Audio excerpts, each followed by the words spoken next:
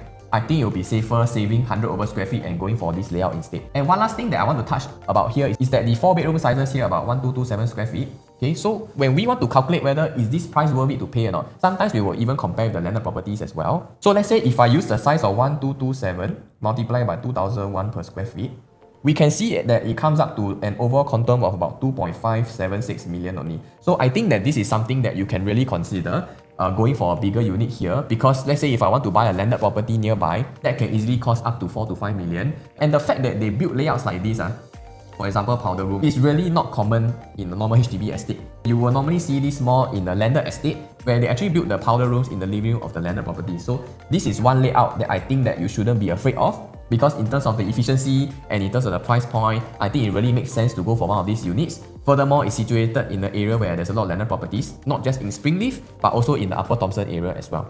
So we have come to the end of this presentation. We hope you enjoy what you're seeing so far. Do give us a like and subscribe, and we'll see you in the next video. Bye!